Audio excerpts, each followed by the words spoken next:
Right guys, Jed Walters here. I have made a trip down to Wishaw Golf Club to see this young gentleman here, Andy Gorman, Putting Guru. Nice to meet you, mate.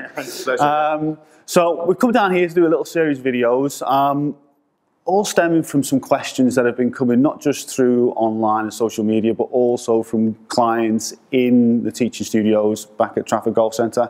And I wanted to go through something that would really just dispel a few myths, give you guys a few real good solid ideas of what you really should be doing. It's probably the most under-practiced, underrated, brushed under the carpet part of the game of golf, and it's probably the most important. It's 40% of your shots. 40% of your shots. And I was telling Andy just a few minutes ago about a story only last week. Guy finishing his lesson, next lesson, can we spend 5 minutes at the end looking at my putting? I probably waste 10 shots around. Now, Andy will probably tell us here that 5 minutes realistically probably should be about 5 hours, Andy. Yeah, certainly a couple in there. Yeah, we want to have a look at it. A couple of hours first and foremost, and then several practice sessions, coaching sessions after that. So I would normally put what I would call a 4-session package together, which would be 2 to 2.5 hours initial, and then 60 to 90 minutes to subsequent. So it would be about 5 hours. So about 5 hours. So this is how much, and this is just in not the total practice, and practice, by the way, isn't 5 minutes before you get on the first tee. That doesn't count as practice. That's nothing. This is literally learning the way that you should approach it and the way that you should take your setup, and how you should look at the stroke itself. So we're going to break that down today, and we're going to start off in this video with the basic bits that you really need to know. So looking at grips, looking at the keys to making a solid setup, how important the setup is in making a good stroke. So if we started with grips, because there's so many different grips we see now on TV, from claws to left below right and all that kind of stuff. So from your perspective, Andy, would you say that it's vital to have your hands on in a particular way, or would it be a preference of how you want to move the putter itself? It's a good question, and for me at the end of the day it comes down to performance. So I can have my opinions, and the player then has to take those opinions on board as any would, and it doesn't matter whether we're swinging the driver at 100 mile an hour, rolling the ball, using the putter at 2 or 3 mile an hour, but essentially what we really need to do is to get comfortable with our position of our hands on the club, and then maybe an adjustment to that may help delivery of the club face at the end of the day. How we hold the golf club must determine that the club face is square at impact. Okay. So it doesn't matter whether we're trying to find a fairway that's 20 or 30 or 40 yards wide, or we're trying to hold the putt that's going into a 4 1/4 inch target. Essentially what we're looking for is the straight club delivery, face delivery at the point of impact. If a grip's causing issues there, then we will make adjustments. But essentially, the player needs to be comfortable and be able to deliver that club the way we'd like to see it. So grip is important, but I'm not going to say you have to do it this way, but I do have preferences. So it's finding, when you guys are out there, it's almost finding which type of putting grip, whether it be a pencil or claw grip, or a sort of lead hand below the trail hand, that kind of thing, whether that is going to deliver the putter face square impact on a consistent basis more than anything else. Yeah, what I would say at this point is that try by all means, but don't be trying to find the answer to maybe what the grip not being the problem. And I've seen now over the last 15, 16 years, analysing and researching and assessing putting, that the grip is probably the very last thing that is the issue, and it's probably down to something like posture, or we'll come to that. But the reasons why the grip appears to be breaking down and why we would potentially change it is actually probably nothing to do with the grip in its own instance. So big fat grips, thin grips, medium-sized, straight grips, whatever there might be, different options that we have on the clubs are oftentimes crutches for a real big problem, and we haven't identified what the big problem is first. Almost a confidence booster by having a slightly different grip. I'm going for the thick grip because it feels better in my hands, but it's underlying is something slightly different. Yes, finding the root cause of the problem first, which is obviously where putting specialists come into. Definitely. We're doing this all day long, so as well as short game and swing, but ultimately, we've specialised in this area. We know where the problems are looking, where we've got to go and look for first. So from talking then about the setup position, the body's position, the roll, the position that you put the ball in the stance, again, that's going to have a huge then impact on whether or not we've got the club face square to our intended target as we go through. It can do, and all of these things are potentially grey areas rather than actual factual areas. Generally speaking, if the ball is too far back in the stance, then it's going to close the shoulders. Too far forward in the stance, it'll open the shoulders up. That's obviously then going to affect club face rotation, which then may require an adjustment or manipulation during the stroke.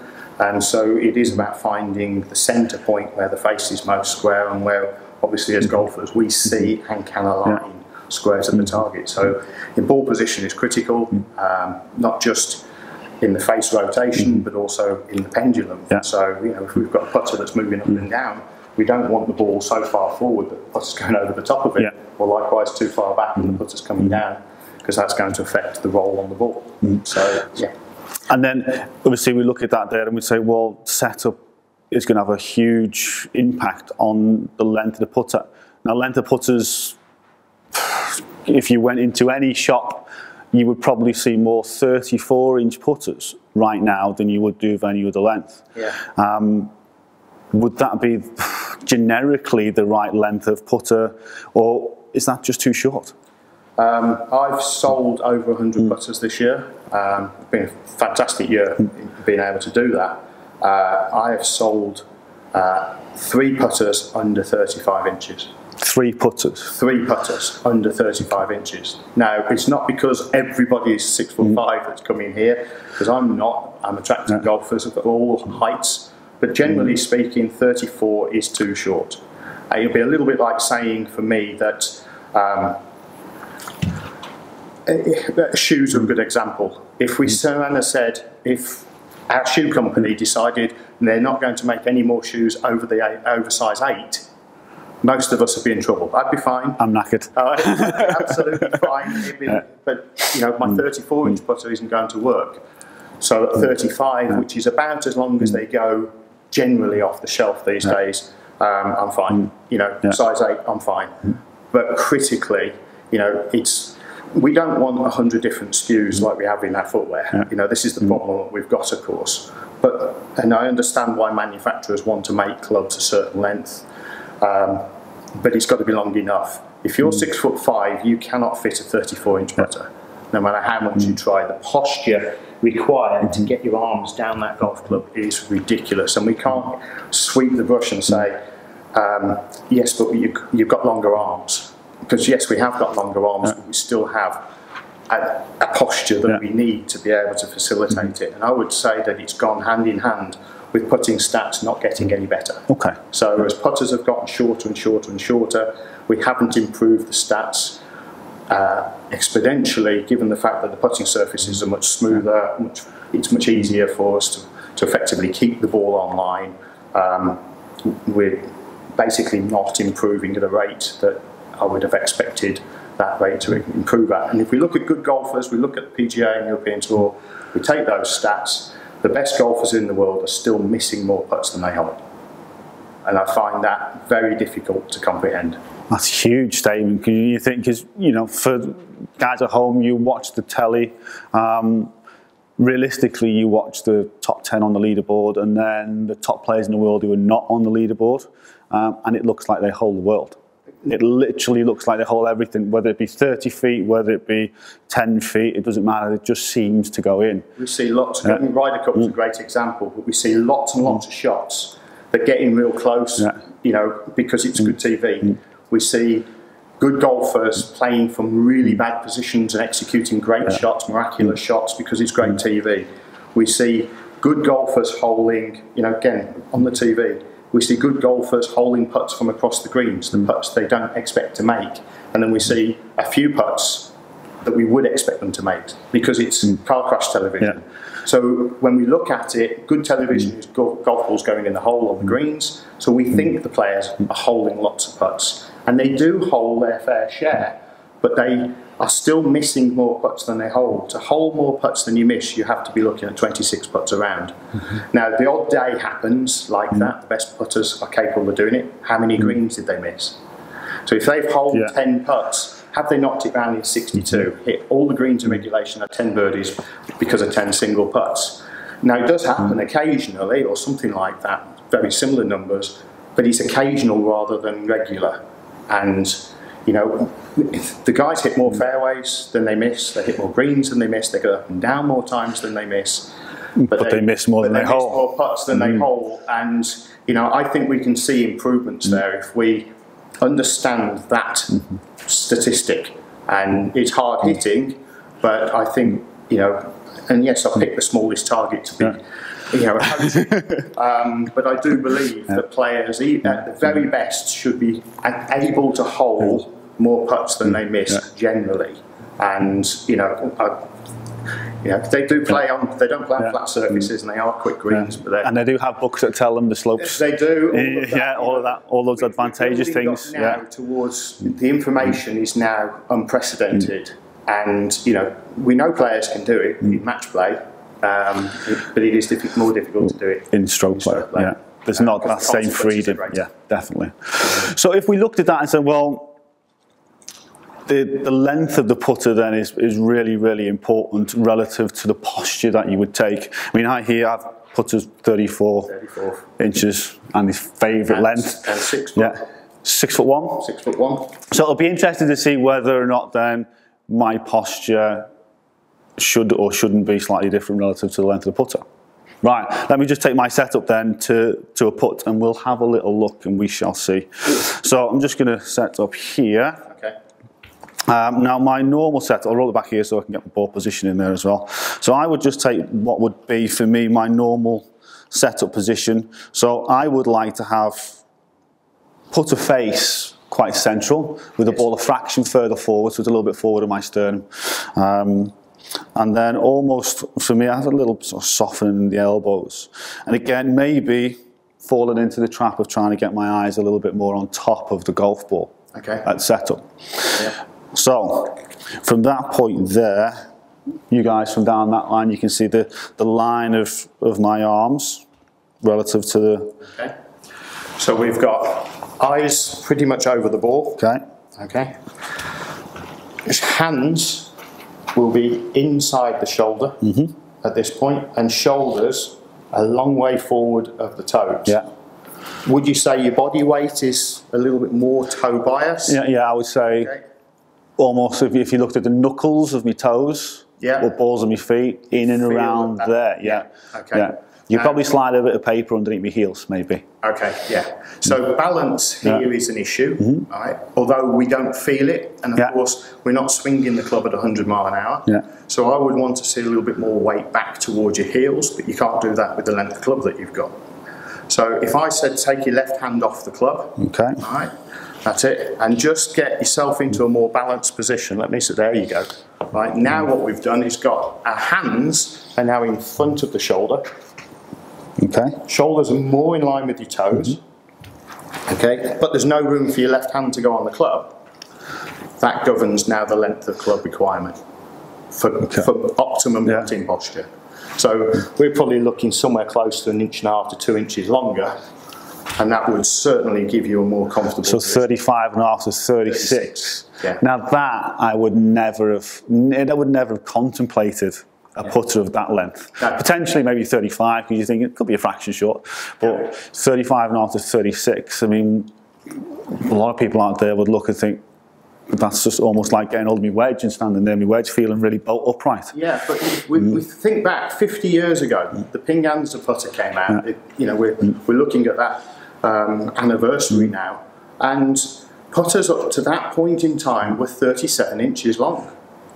Now, you know, we're looking at single length clubs being 37 inches. That's an 8 iron length in some of the manufacturers. One on a peak of a cap. You know, and we wonder why golf clubs go so far. We're not going to go there in this video, but 5 irons back in 1964, 65 were 37 inches long, 285 gram head weight, and that was how we made putters, because we knew nothing more about putters. So, you know, in a potted history, as we added a little bit of weight to take the centre weight and move it towards the heel and toe and come up with the answer design, the very small amount of weight that could be removed from a blade or a heel and toe weighted putter at the time, I mean, I'm talking about a proper blade, you know, where the shaft went in the heel, the nominal weight then had to have added weight. So we went to 315 grams.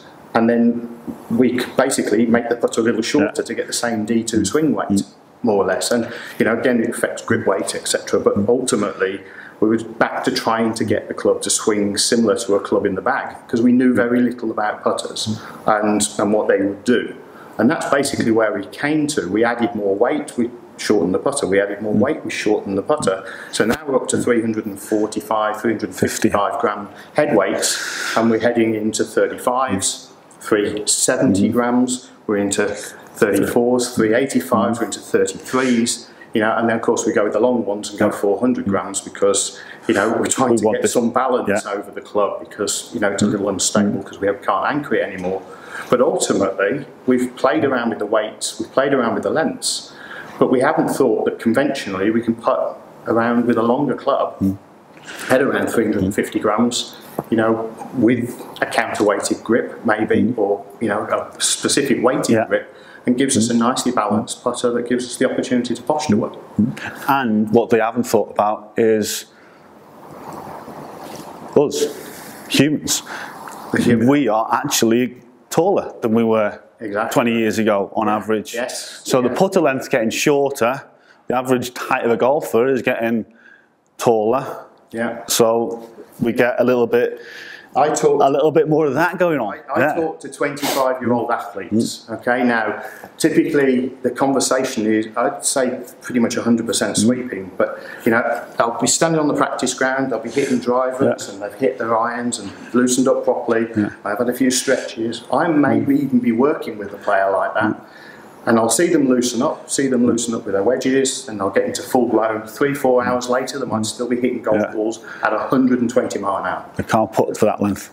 They'll stand over a putter for 2 minutes in this position, and the next thing they're doing... Lower back. You guys out there don't know about this feeling. We don't want to practice for 2 or 3 hours. You can't. Right? So part of the reason might be that, well, it's boring, you know, anyway, trying to hold the putts. But actually, physically, you can't do it because you're not in a position to sustain it.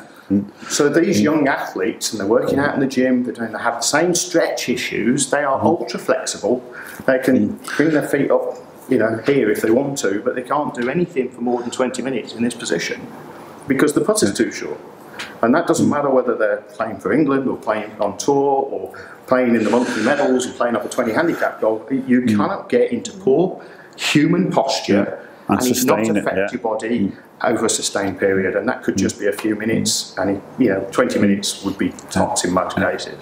So for you guys out there, the most crucial thing that I would say right now is you need to make sure that your putter is the right length, so that you are then enabled to, one, practice, but two, also then what you practice is going to allow you to get the putter face square to your target as you go through. And the fastest way to find your length is to get yourself into a position where the shoulders are in line with the toes, pretty much. So you're nicely balanced, you can feel weight in your heels. You don't feel that you could lift your heels any more readily than you can lift your toes. So nicely balanced.